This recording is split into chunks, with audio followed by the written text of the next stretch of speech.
Well, good afternoon. It's Longhaultanker, straight razor shaving with Longhaultanker, and it is Thursday, the 8th of June, 2023 at approximately 12:30 p.m. We're going to do a straight razor shave here. I've got about 48 hours worth of growth on my face, and let's hit the equipment real quick here. I'm going to do a bit of a reprise. I think I get confused. Anyway, I think a couple of videos ago, I think I highlighted the Thiers-Assard Eagle and Thiers-Assard Buffalo. I don't know, Tuesday, I don't know. I reworked those things. I said I might, and I did, and I have turned these two razors into absolute whisker monster killing machines. And so we're going to, this will be the second time I've used these razors this week. And since I've been home, it's been about taking razors in my collection that I think need a little bit of touch up and rework. And that's what I'm doing. And so this one is actually marked C135.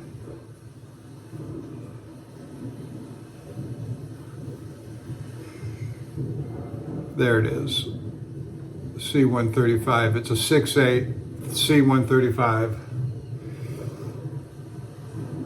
And so there we are.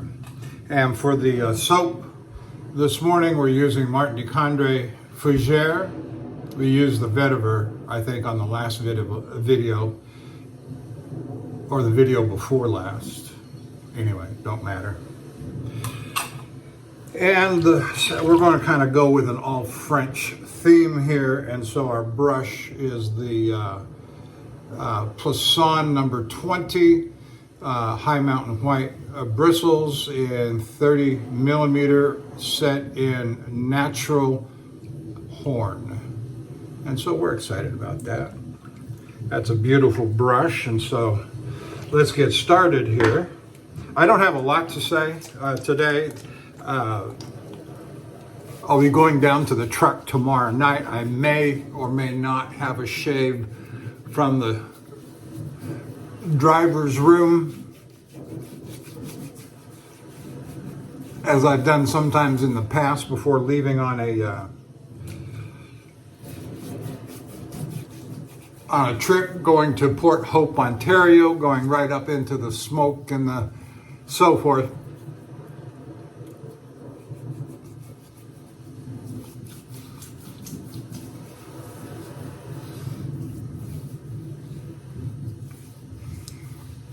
We'll see what that brings.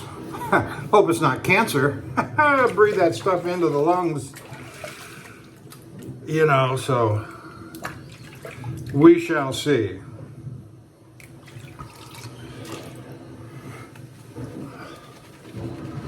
Whoops, a little too much water. In the brush, going to the soap.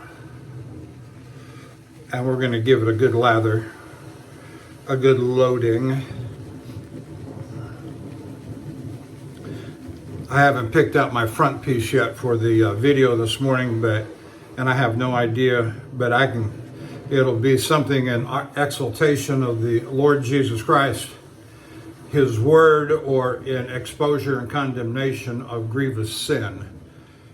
Which must be repented of if one ever hopes to go to heaven. You can say I'm full of beans, but so are you. See how that works? I was watching a good video here before I started on YouTube. Can we trust the King James Bible? And the upshot, of course, is yes, because of the manuscripts, because of the unity amongst the nations and in receiving the received text, as opposed to Westcott and Hort. And if you have an opinion, make it based in fact and history. You either support the Westcott and Hort work or you support the received text, and that's kind of it. That's the way I was taught. That's the way I grew up. And I'll tell you a good book to read that's non-biased. and that is Dean John Burgeon, the revision revised. Dean John Burgeon was a dean. Dean is a title. It is not a name. I believe he was from Oxford back in the 1880s, and he wrote the seminal work in defense of the received text of his day.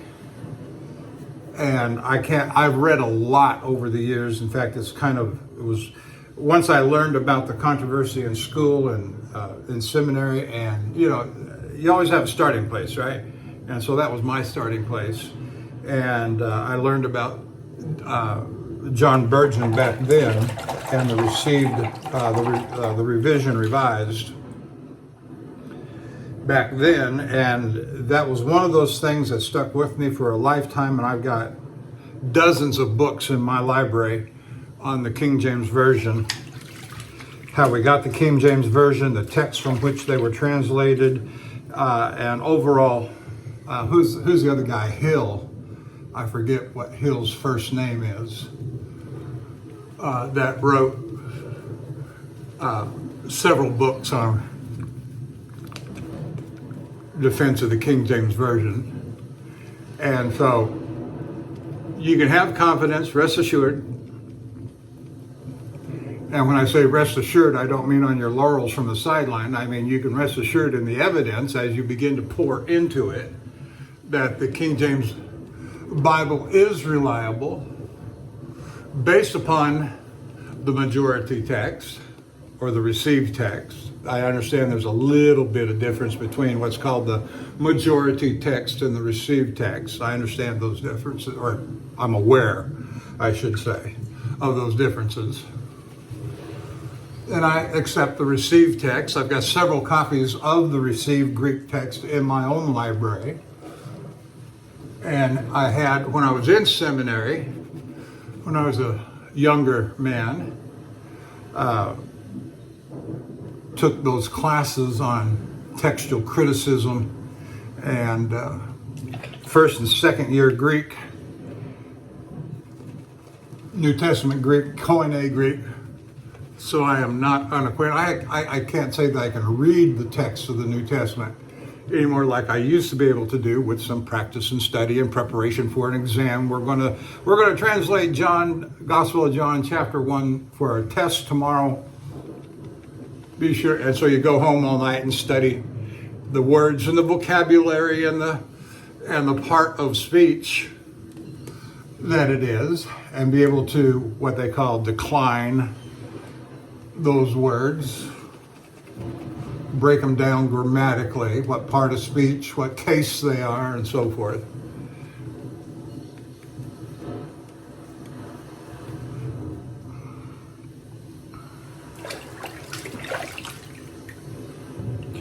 You know what? I didn't do it, but let's just go ahead and do it. No, I'm not going to do it. That's a good lather job. I'm content with it. In the background, you may hear thunderstorms, waves crashing. I've got a oceanic soundtrack running from YouTube of thunderstorm and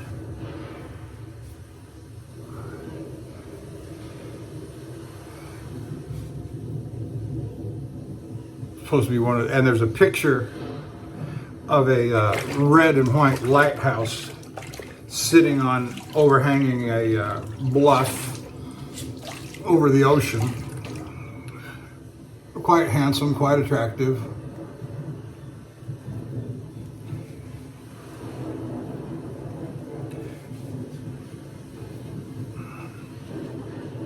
And I'll just say this one final thing. Whatever front piece I may elect to post up at the beginning of the video, everything, my life is now dedicated, and has always been dedicated, but even in these videos, more dedicated to upholding the truth of God's Word and exposing the vulgar error and debauchery of today's world. I not in my name, I do not surrender. And that's the attitude we've got to have in a lot of different areas of our life today. It didn't always used to be this way. All right, we're going to start with the eagle, and here we go.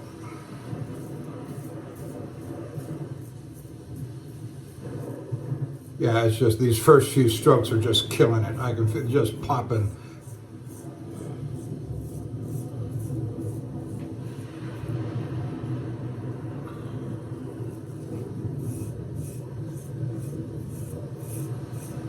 And they were reworked, they were honed up on, and what I did was, when I had that last video, or the last time I used these, I had taken them back to the 8K and just did a general refresh to bring them up to a 30,000, Shepton glass 30,000. And then I did the video, and it was okay, and I inspected it then a little more closely under a loupe and microscope. And I discovered, especially the eagle here, had a couple of microchips in it. Nothing serious, but it was something. And I said, you know what? I'm going to go back and rework those and start with the 1K. Not that I was trying to reset the bevel. Like I've said before, I didn't think the bevel needed to be reset as much as to work out those couple of microchips that were in the edge. But in the process of doing that, you do, in fact, refresh the bevel. And that's fine, that's all good.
And so I would work my way up through the progression. After the change of each stone, I would joint the edge and bring the edge back and carry on with the polishing of the new stone, with the new stone that I changed to.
As I've said in other videos, I have a general working theory that the harder steel of the Thiers Essard need a more consistent, I'll use the word aggressive, and I'm not really trying to talk about more pressure, or I'm just talking about a synthetic stone that's a little more consistent maybe than a natural stone. And I will say the one exception in my collection so far are the razors, the two razors I have that Matt Lukey 3262 honed up on Japanese natural JNat stones, which are equally as good as the Shapton Glass 30,000 for sharpness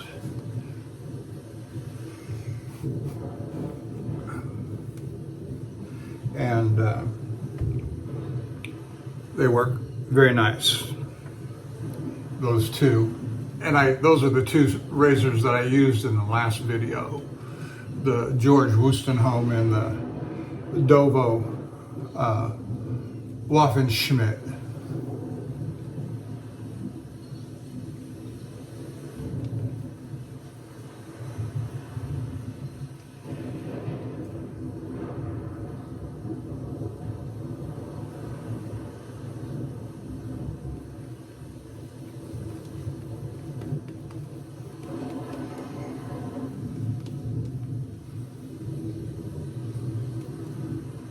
Again, I'm using the Martin de Condé Fougere.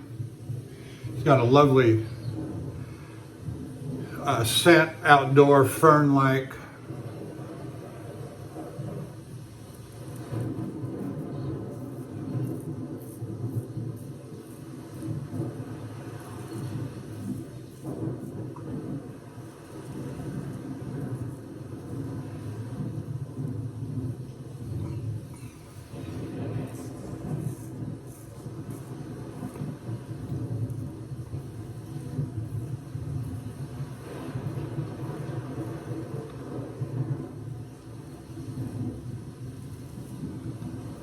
Today's number 19 at home.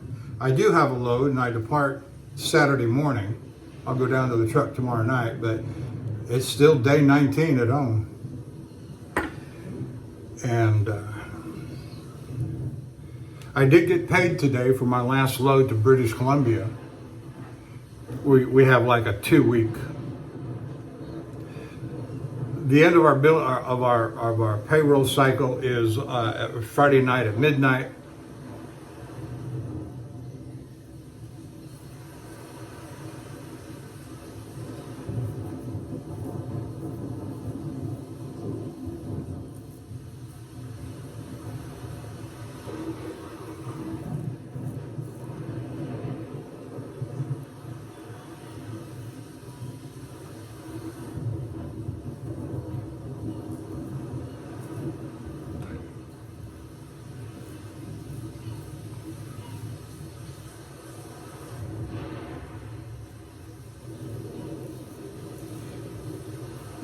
And that starts from the date and time of delivery. And so if you deliver on a Saturday, you know, at, let's just say in the morning, it's 700.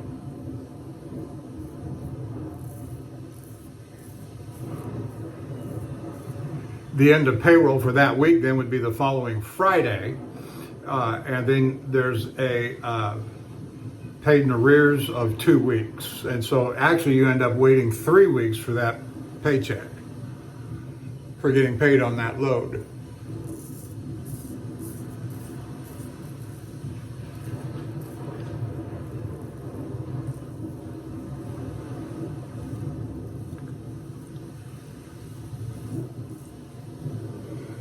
So I'm now all caught up on outstanding pay.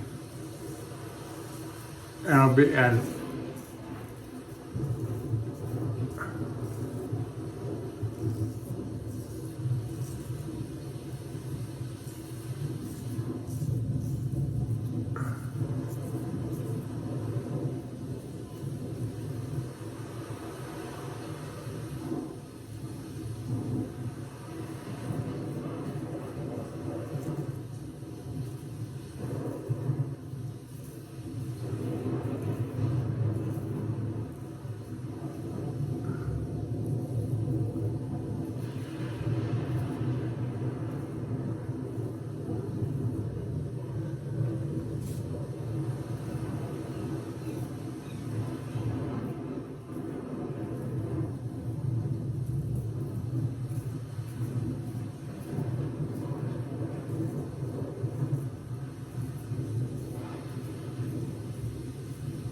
And so the new load that I'm going to go out on on Saturday delivers on the following Thursday, with the end of payroll cycle on that Friday at midnight. So and it'll be 2 weeks thereafter on the following Friday in 2 weeks to get paid on that one. So my buddy, my truck driving buddy that got in yesterday, day before yesterday, was informed, and that would have been day before yesterday, would have been Tuesday, was informed he got a load all right, but it doesn't load until Wednesday.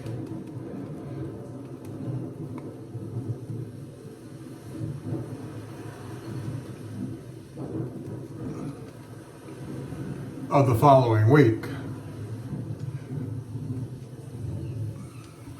And they've given him plenty of time, excessive time you might even say, to get to delivery. So he said he's going to leave. I talked to him this morning, and he said he was going to leave, load on Wednesday and leave on Friday, I think he said.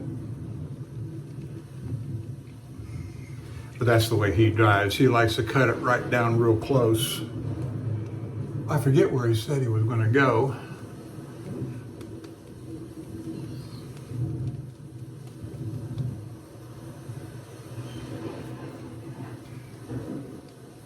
I did receive a comment that is suggestive, well, business is slow, one fella said. Sounds like business is slow. Yes, that's true. But it's not like our company. If I told you who built our company, who founded our company, and the contracts that we have with the biggest names in chemical production in the Houston and Southeast Texas and Southwest Louisiana, if I told you those names, you'd immediately recognize them. And so this is not a little small company who's on the verge of going bankrupt and their lack of business. This is a systemic industry problem. When you've got a company, a chemical plant, and I'm not going to say the names of them, who normally is sending out 150 to 200 loads a day, and we have first right of refusal on those loads, which we hardly ever do, and even those that we don't have enough drivers for, we'll take them and put them out on contract, get them loaded and bring them back to the yard, and there they sit for a day or two until we can get the contract filled. I think, I'm not all that familiar with the internal operations. I'm a driver, but I am interested in the business process. All right, this is the Buffalo.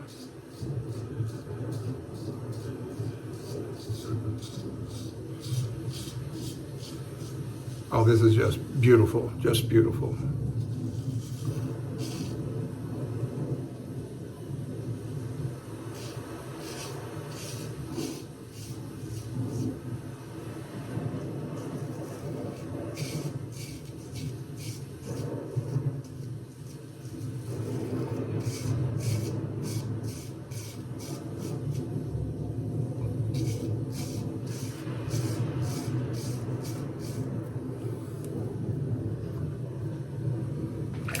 Whisker Monster Killing Machine. That's what that was right there.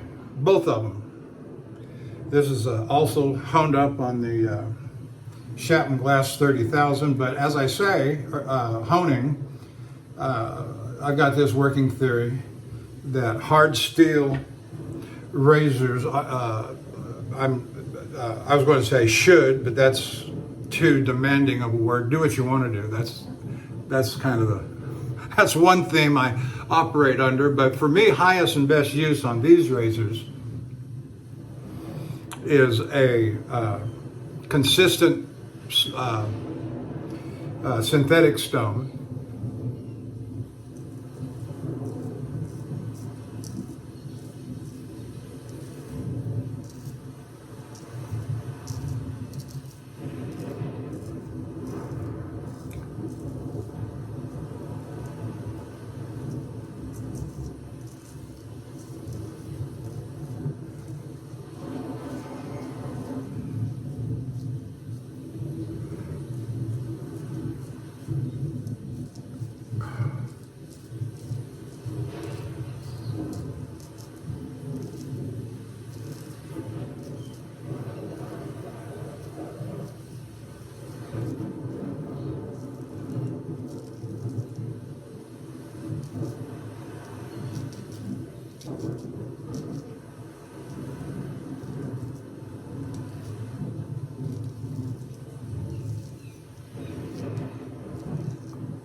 And when I say higher synthetic or higher reliable synthetic stone, I'm not trying to insult or denigrate the excellent natural stones, Arkansas and Conical and J-Nat.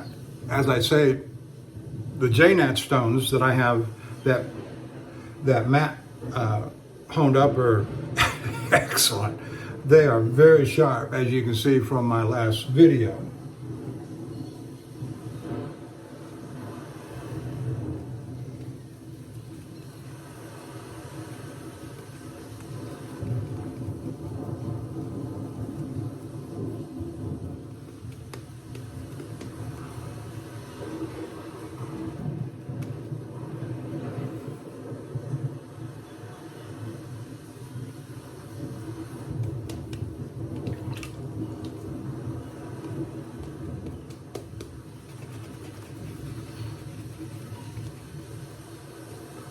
Using my nice Poisson brush,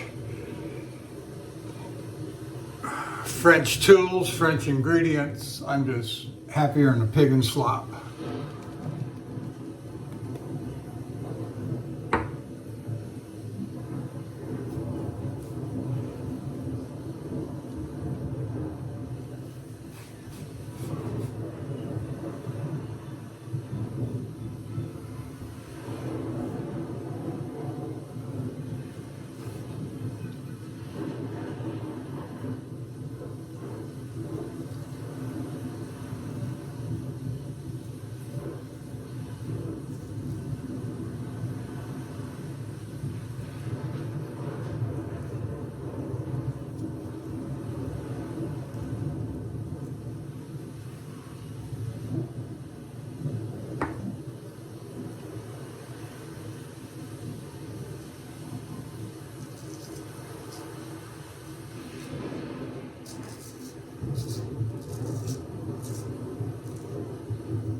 Better.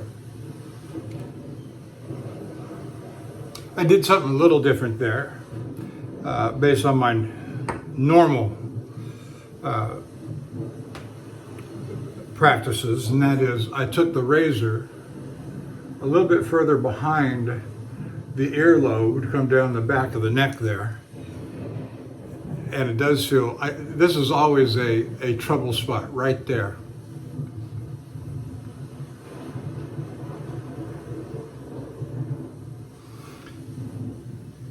Something I've been doing here recently when I'm using multiple razors is I'm using built-in little handheld convex leather strap, handheld strap, and just giving a few strokes, about 10, between changing razors. I don't know if I'm holding that up high enough.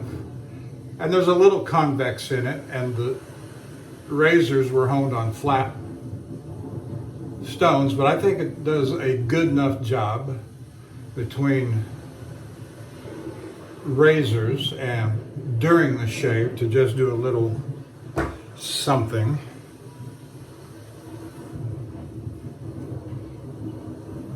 I got the eagle in my hand now.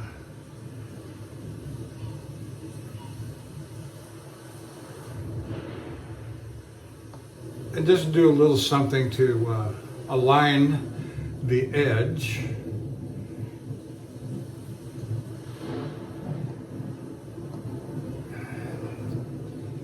Not much. I don't think it has to be much.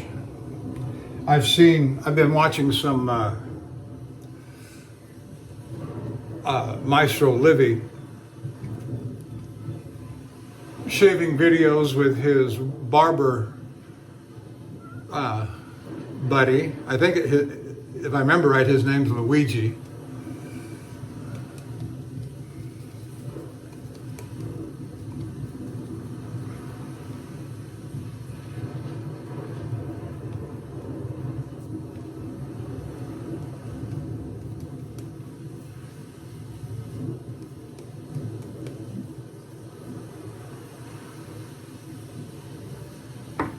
And I like watching those guys. They're fun to watch.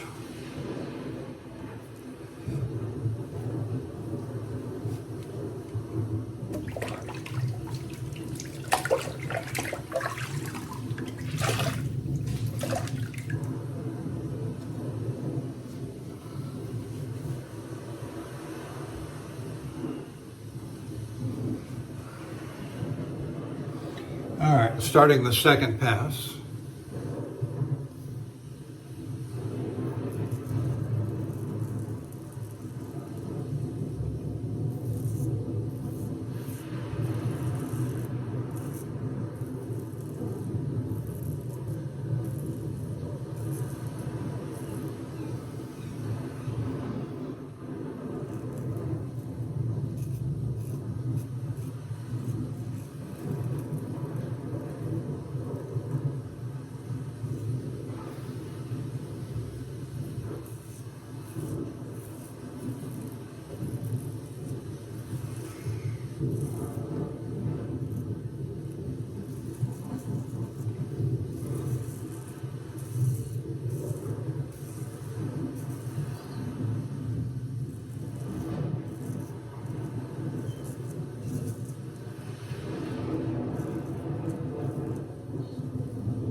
going back to the buffalo.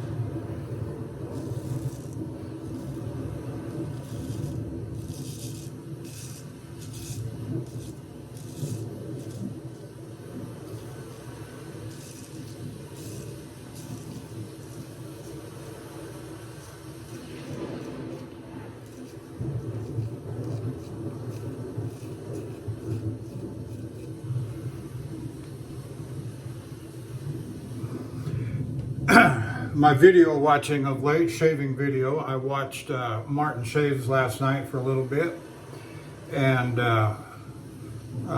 Maddie Lindholm from Sweden, watched his. I'm always very impressed with his shaving prowess.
One of the things I like watching about Maddie Lindholm is the way he's able, and I do it too, and so it's the long, smooth, just effortless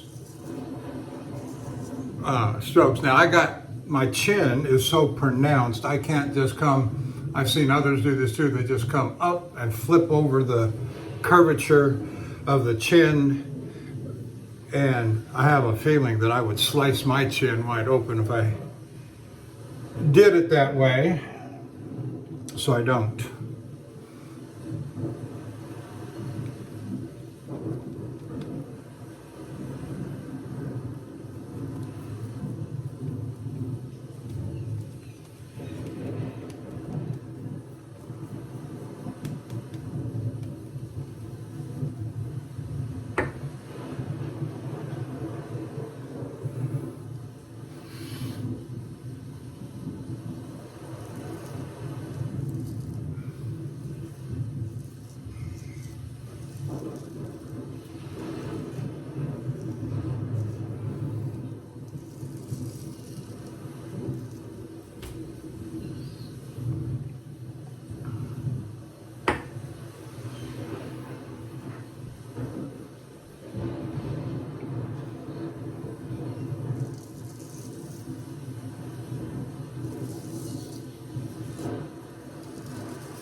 I think I failed to do that same stroke.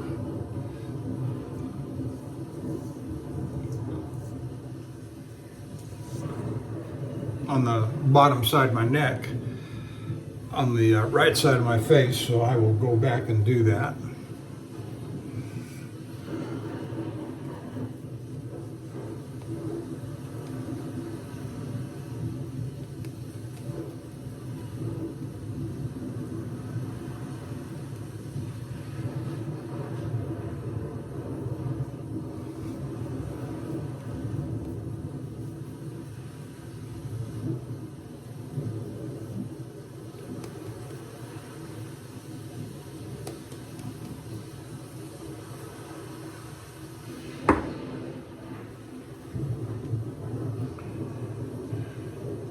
using the Eagle razor.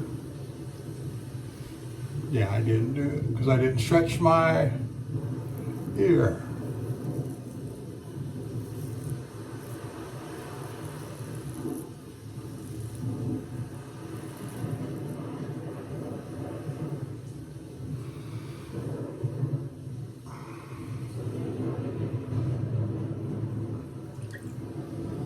I'm trying to get a cramp under my left shoulder blade on my back,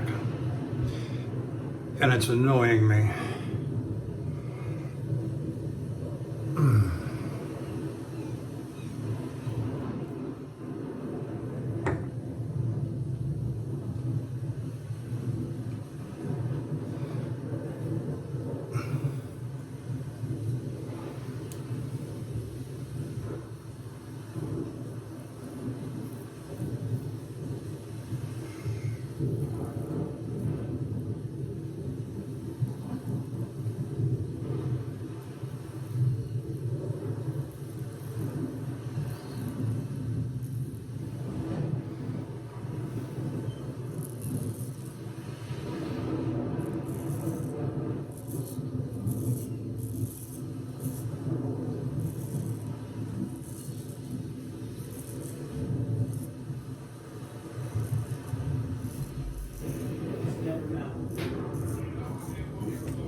Yeah.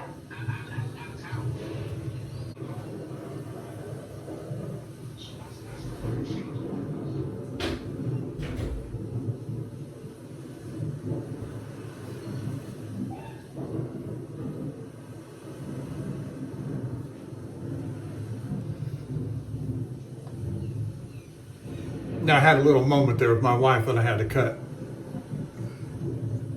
She didn't even know the video was recording. That's all right.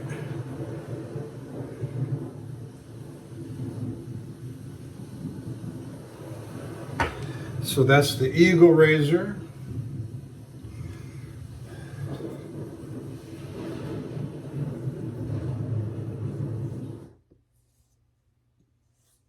Uh-oh. What happened to the sound of my storm?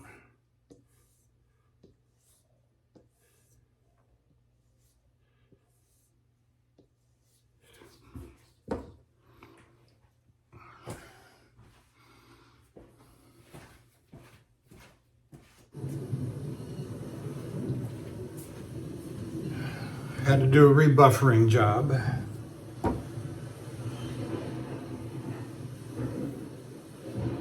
All right, now we're ready for the third pass against the grain.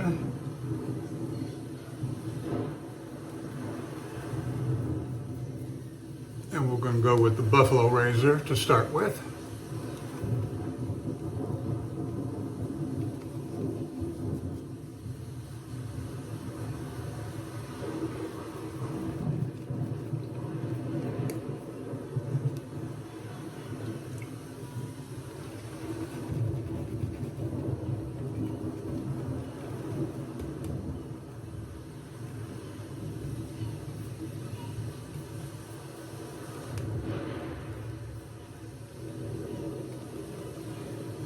Yeah, Martin de Condé Fougere, all the Martin de Condé soaps are just wonderful. Some smell better than others. The scent is better than others, in my opinion. The original lavender is excellent. The vetiver and the fougere are excellent. The citrus is okay, and the rose is okay. It's okay. I try to use them all equally and fairly, so they go down at about the same rate. I've got 2 of each of those 5 that I just mentioned, and they last forever. They hardly diminish.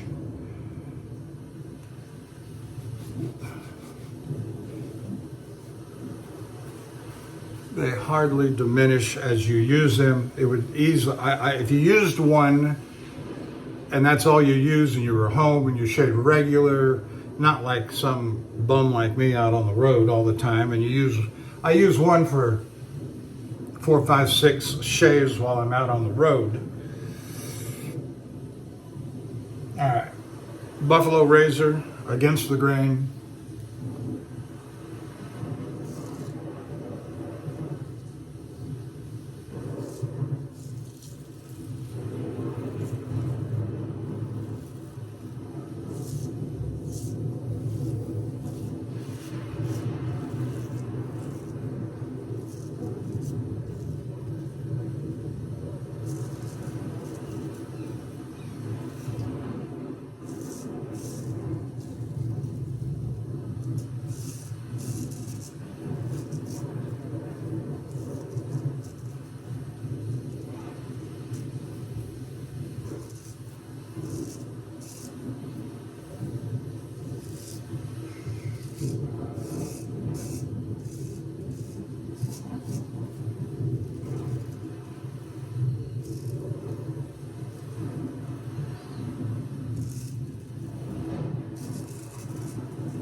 Very light pressure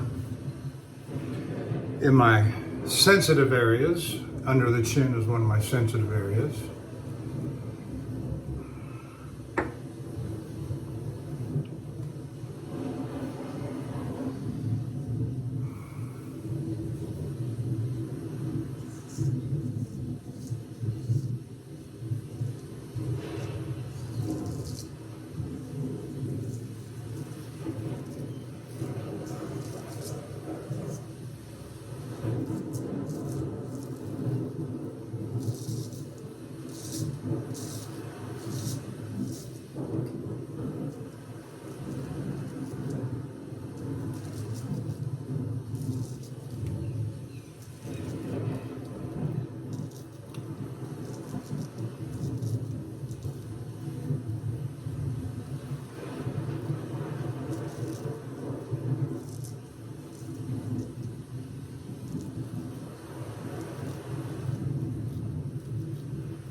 Better. And that's where my finishing strokes come in at the end, getting this on the underside of the neck. All right. Everything about straight razor shaving is about angle and pressure, and of course the sharpness of the edge. And that's why it's, in my opinion, and there are those who will disagree, and that is taking up straight razor shaving and honing at the same time. Do not delay. Begin learning both processes at the same time. They're two different skill sets. They can be learned independently from each other. And there are those who would say, oh, don't bother yourself. We're trying to learn 2 skill sets of this, poppycock.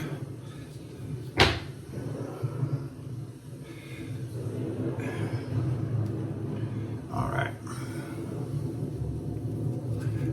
I did it. I know others who did it. Also, in that same light, learn to use the left hand and the right hand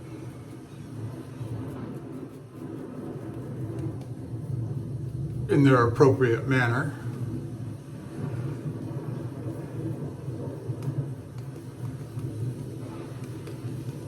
In shaving. And if you're watching, I don't know if you have somebody that's coaching you, if you're a beginner, but watch the right videos. The 2 fellas that were particularly instrumental to me on both shaving and honing, and that's Lynn Abrams and Dr. Matt 357. And I've never met the gentleman. I've corresponded with him.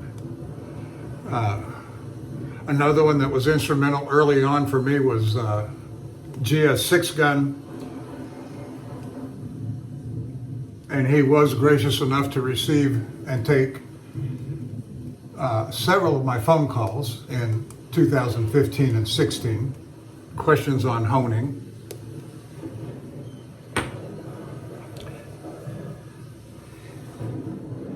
And sometimes they'll recommend, well, go sit down with this guy. He's in your area. I don't know. I didn't do that. I learned off the videos later, some years later, just 2 or 3 years ago, I started watching Keith Johnson, and he was interesting. By then, I'd pretty well, I won't say mastered, because I'm not going to say that. But I had become reasonably confident in my own skills and ability.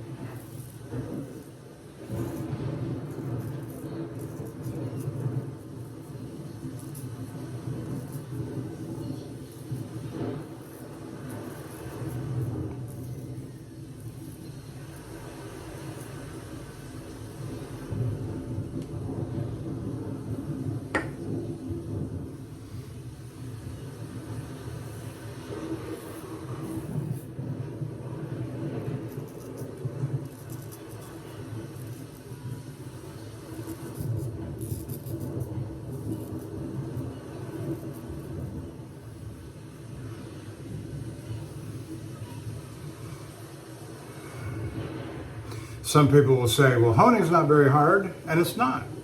And then you got other guys will say, yeah, it's not very hard until it isn't.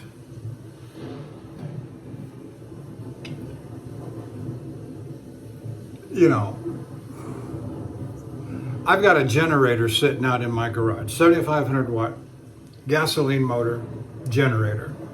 I'm still waiting for that disaster to kick in. I've had it for 15 years.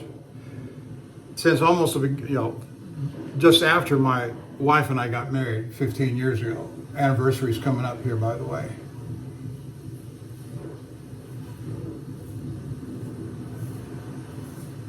The 15th anniversary, that is.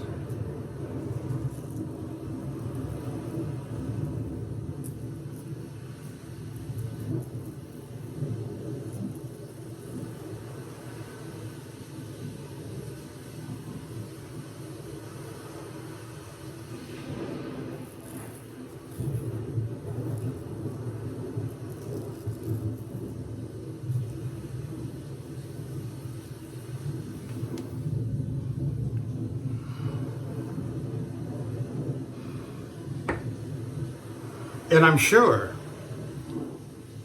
that generator is useless. I don't do the proper maintenance on it. Just sitting there doing nothing. I'm sure the gasoline has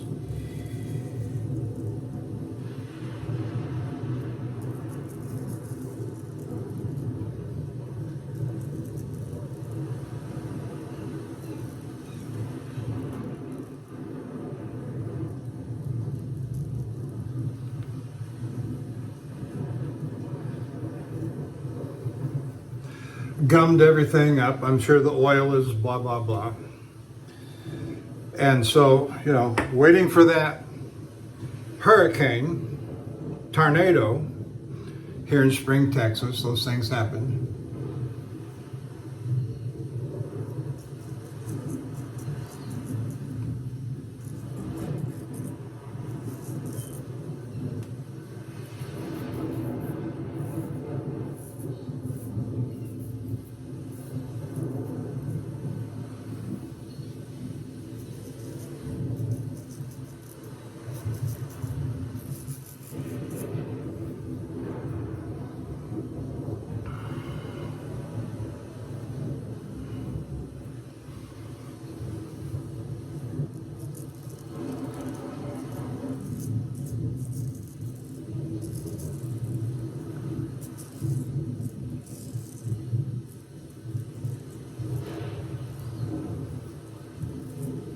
My point in saying that is you don't have to always play to your worst fears.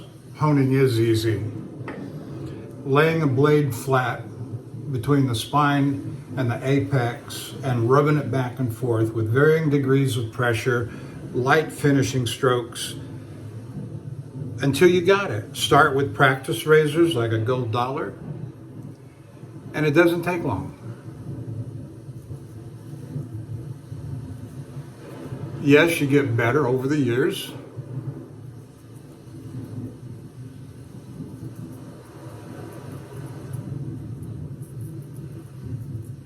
Understanding the feel and the touch, the feedback.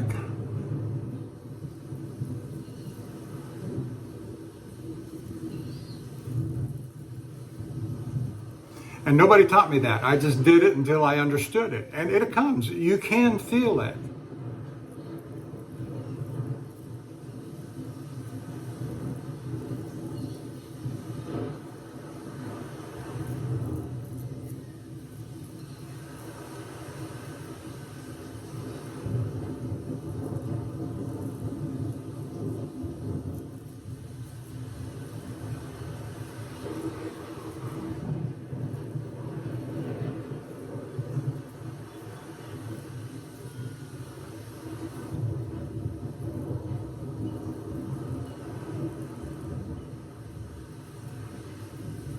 And if you want to start using a straight razor to shave with, try it out.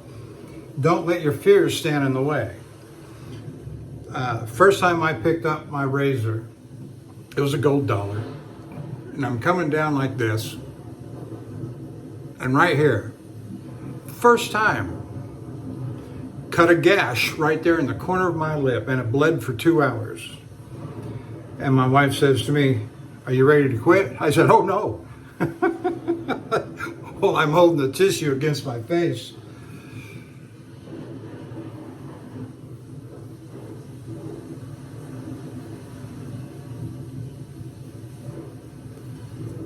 Nobody ever starts out the first time doing something, doing it perfect, doing it 100% right. And so you've got to start. If you're interested in starting, go ahead and start. And gain that experience that comes. I've had people write me, on the YouTube videos, they say, "Oh, excellent shave, your style and technique are so, yes, I take a long time on the videos, but so what? It's not the length of time, it's what you're doing with the razor." And so people will tell me, "Nice shave, good technique, blah, blah, blah." Okay. And it's like these razors. I made a comment on the Spartacus that I honed up so well on the shaft and glass that all these years of experience have culminated into that singular moment on that razor. And it's kind of like these razors here that I'm using today. Same story. Those 8 years of experience have culminated into this very moment where these are just dang near perfect, in my opinion. In my opinion.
All right, we're going to move on to the head shave here in a little bit, in a moment. Not quite there yet.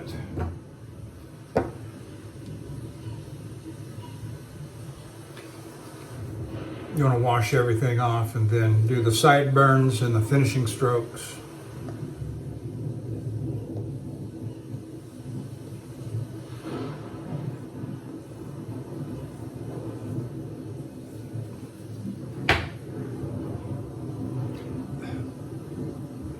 I don't know if the little bit of honing there, it's kind of like hand honing too, palm stropping. I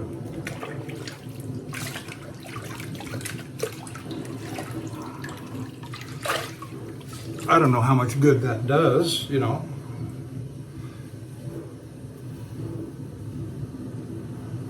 I'm going to believe that it's doing a little bit of good, helping just, all you gotta do is just align the edge a little bit.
Okay, that's all right. Tomorrow morning I'll take a shower. I'm gonna give myself a haircut. Then I'll probably do a shave tomorrow evening down at the yard in the driver's lounge bathroom.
All right, there's that.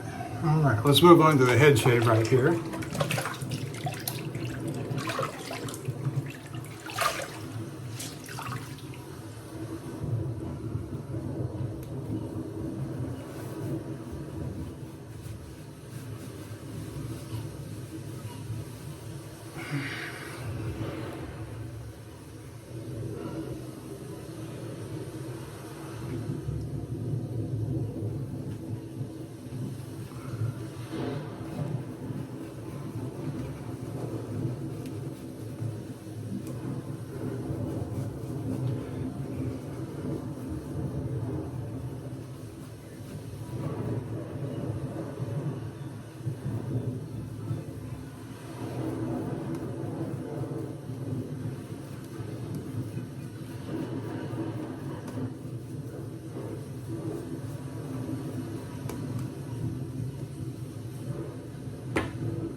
And I'm going to use the Eagle 5/8 for this.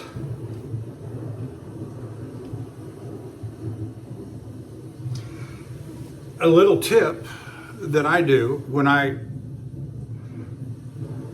using my razor, and I got a little hand towel sitting off to my left over here, and I lay it down between whatever I'm doing. When I go to pick it up, I always use two hands. I put my left hand on the scale, and then I come down with my right hand and I pick up the tang on the razor, and that holds it steady while I'm picking up, because the last thing I want is to pick it up and have it slip out of my hand. For whatever reason, it jumps out of my hand, it slips out of my hand, it's not stable, it's not secure, so my left hand stabilizes the razor, just putting my hand, just my fingertips, my hand, just across the scale, and then picking it up with my right hand. And I've done this consistently for the longest time, and it works nicely.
All right, that looks good, feels good.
That's good enough.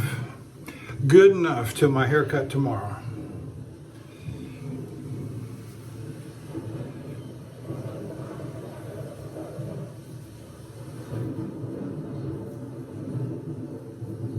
So for the better part of 3 weeks, my wife and I have been here at home together.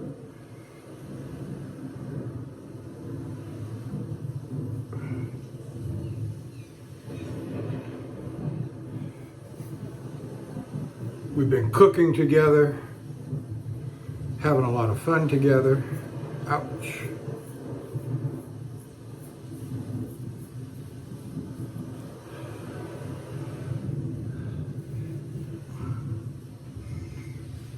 Yesterday we did laundry together. We got to finish up folding the clothes today.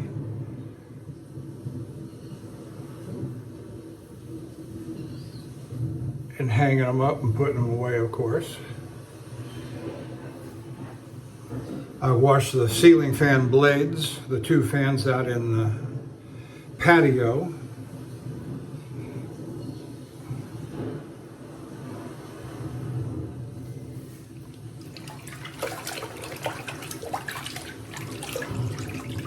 I cut the cat's claws a few days ago. Of course, that makes a mess. I do it sitting on the sofa in the living room, and I've got to always vacuum the living room carpet when I'm done with that.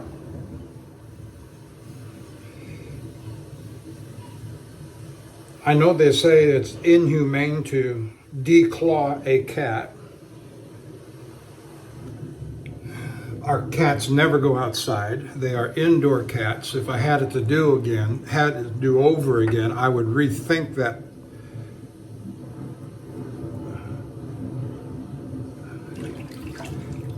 declawing. Not to say that I would do it, because I understand there's a certain amount of pain involved, but that's what anesthesia is for, and cats are here to serve us, pets are here to serve us, not we them.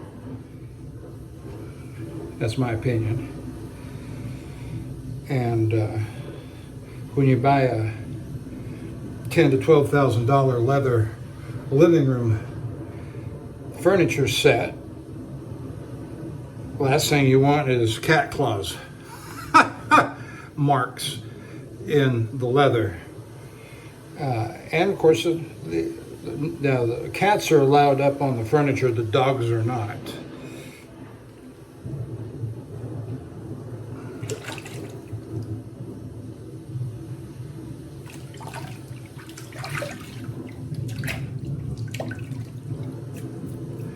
And so I have to be sure. I usually let anywhere from 3 to 5 weeks, maybe a little longer. And on my shirts like this that are woven, if I'm not careful, they'll just snag them all up, and I don't like that at all.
Now my head shave, when I'm doing my head shave, I'm feeling for the bottom outline of the skull, and that's where my hairline comes to.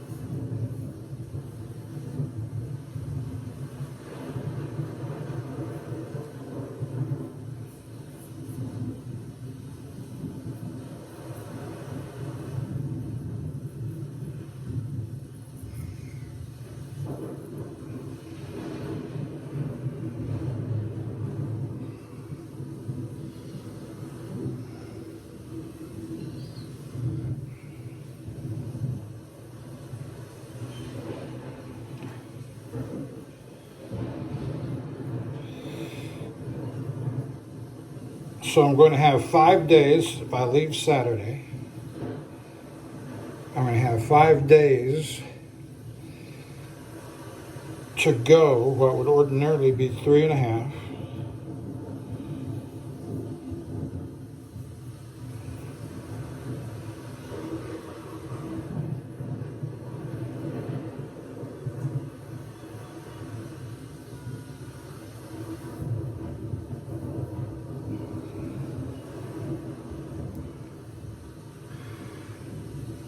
I don't know exactly where I'll be stopping along the way.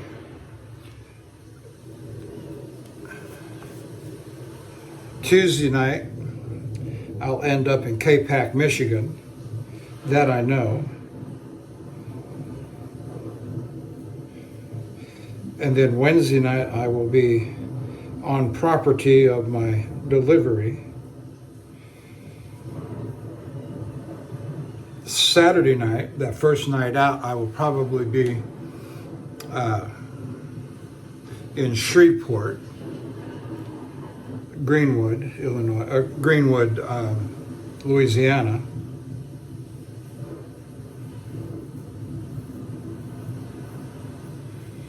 But I'll go up through Little Rock.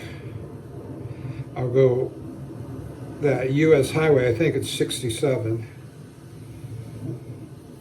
Up to Searcy, Arkansas, make my way over to Jonesboro.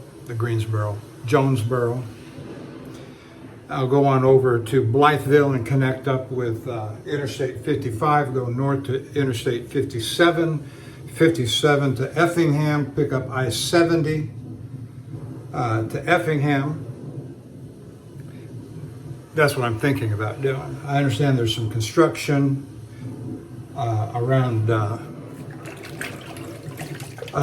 Indianapolis that may alter my course. Ultimately, I'm going to try to make, I will make Interstate 69 to go up through Angola, Lansing, Flint, on over to K-Pac. That's where I'll be Tuesday night. Wednesday, I'll cross over the Blue Water Bridge into Canada, Sarnia.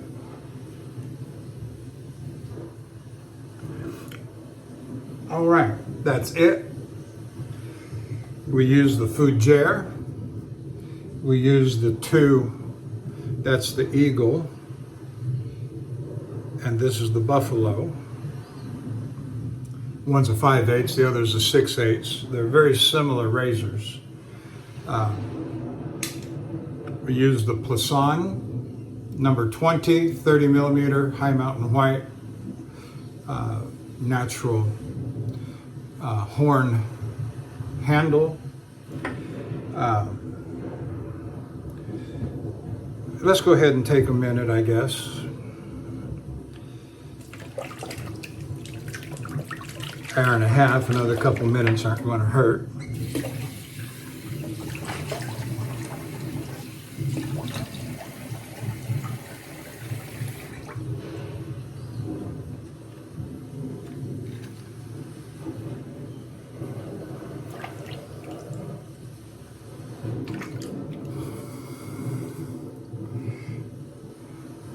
Ozma alum block.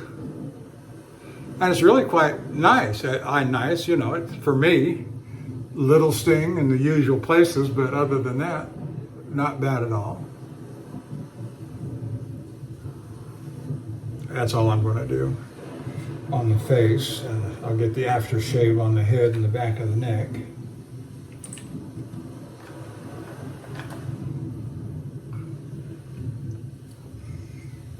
I no longer use the alum on my fingers to dry my fingers, to stretch and pick up razors and things like that.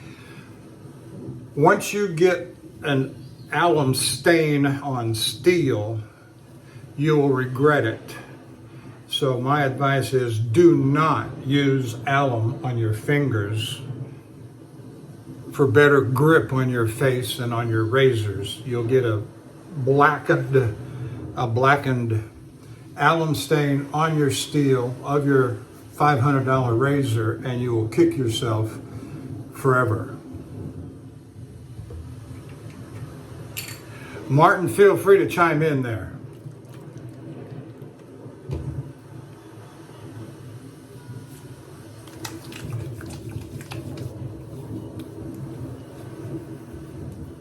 Got some Lucky Tiger right here. I didn't hold it up, I'm sorry. Lucky Tiger.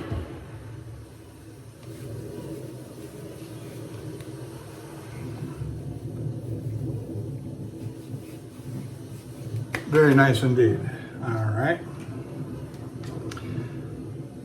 Put the lid on that.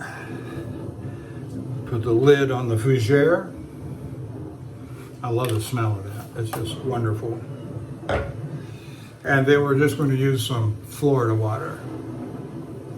Florida water.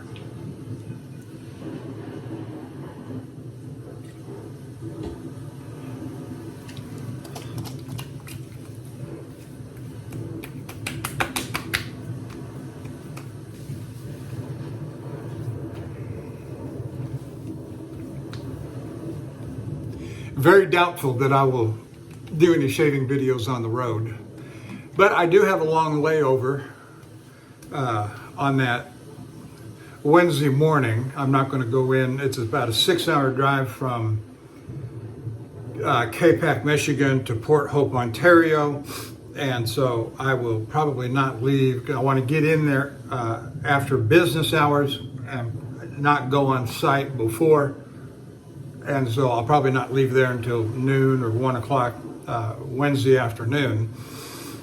And so I may do a video from Capac, Michigan. We'll see. I don't have a good history with Capac. They are ugly. They've been ugly. They've called the police on me because, well, you're taking too long. Well, there's no time limit. According to company policy, one of those places. All right, that's it. Thank you for joining me. Thanks for staying with me this long, and I will see you down the road.